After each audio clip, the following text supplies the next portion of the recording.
Good afternoon, thanks for clicking on this video. Today we're going to be doing a video tailored more towards mature audiences. This can be anyone from around age 12 and up. This video is inspired by methods of art therapy, which means that it is a really accessible way for you to sort of relieve a bit of that anxiety and a bit of that stress that you might be feeling right now, as we all are. Art therapy can be a really strange topic to try and come to terms with. I've spoken about this in a few of our other videos. I think that because of the stigma surrounding the term therapy and the stigma around mental health, as well as this sort of completely untrue idea that art is just easy, or that's all that it is, or as I was quite frequently told at uni, a waste of a degree. Art therapy is actually a really helpful method for a lot of people who might not necessarily require a therapist or regular counselling, but it is certainly something that you can use to be more mindful and to step back for a moment, take stock of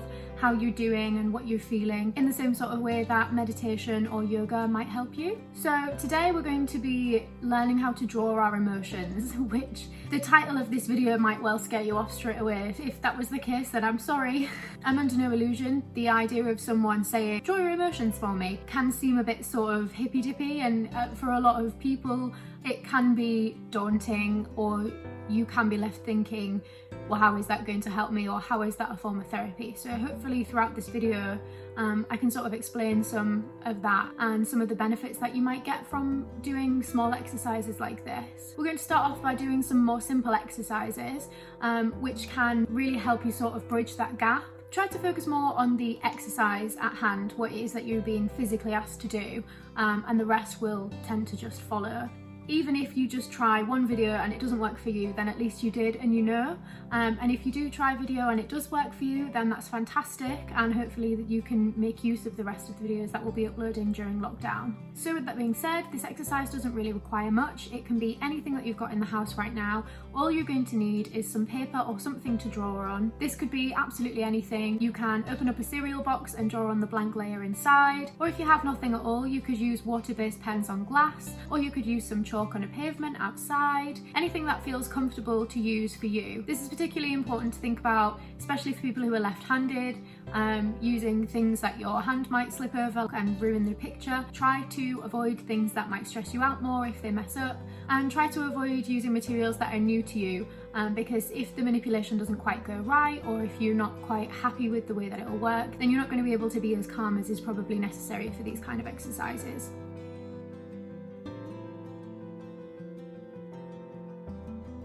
So to start off, we're going to think about our physical experience right now.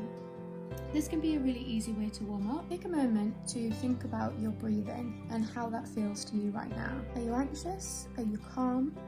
Are you in a place with lots of loud noise? How does this affect the way that you're breathing? We're going to use this template of the body to express how we feel the air is moving around us. Think about the air around you as a colour. There's no correct answer with this. Colours mean different things to different people.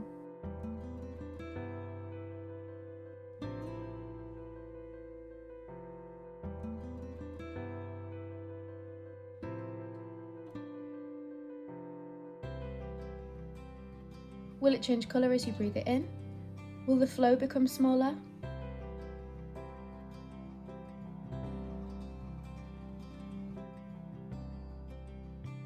Your drawing doesn't need to be limited to the area where your lungs might be. It could completely fill your body.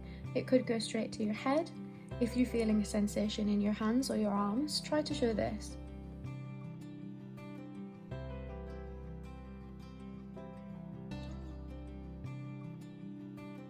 Great, now let's move on to a slightly more difficult exercise.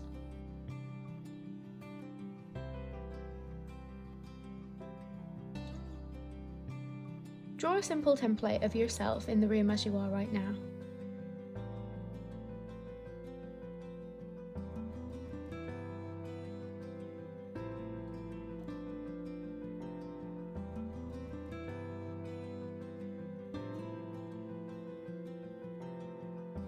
Closing your eyes could help.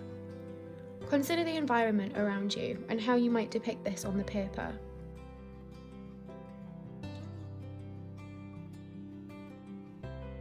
Use different colours to portray noise, the temperature, emotions that you might be feeling,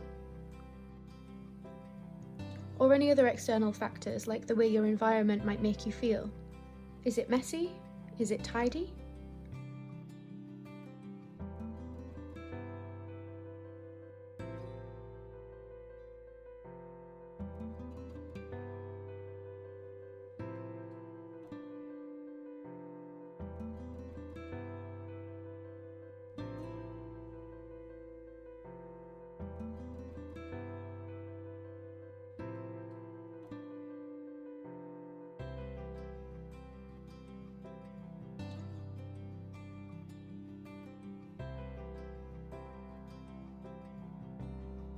Next, if you feel comfortable to do so, try to consider how these colours surrounding your silhouette are affecting the silhouette itself. How does the environment around you affect your body?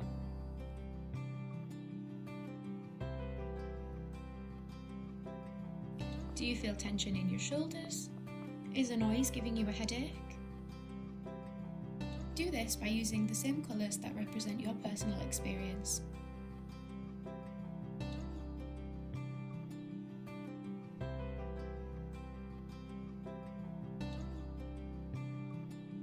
Use shapes and colours to try to depict your internal experience.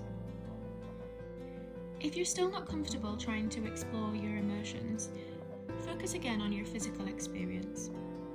Are you feeling hungry? Are you cold? What kind of shapes would you use to portray this?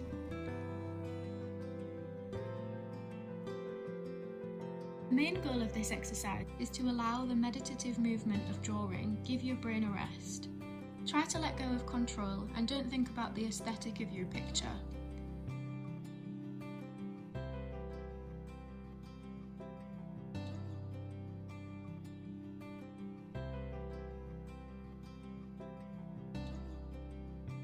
Usually this way, at the end of your exercise, you'll find that your hands have been able to communicate something that your brain can't quite put into words.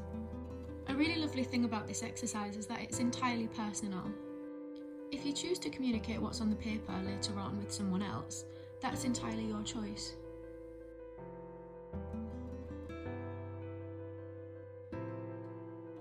And there you have it, easy peasy. I hope that you enjoyed this video. It's certainly something that helps more the more you do it, and you definitely get better at expressing yourself the more you practice it. It can be really daunting and really difficult at first, so give yourself credit where it's due. If you have watched this whole video or if you have tried this exercise, that deserves credit in itself, because you're trying something new, something that might be a bit out of your comfort zone, but that is certainly something to be proud of. Please do leave us some of your feedback and let us know how you found this video. When trying to tailor art therapy for huge groups of people that we've never met before, it can be really difficult. How easy or how difficult we make the exercises can be quite difficult to gauge, so we really rely on your feedback. We'll be posting another art therapy inspired video same time next week, but until then, stay home, stay safe, and have a wonderful rest of your week.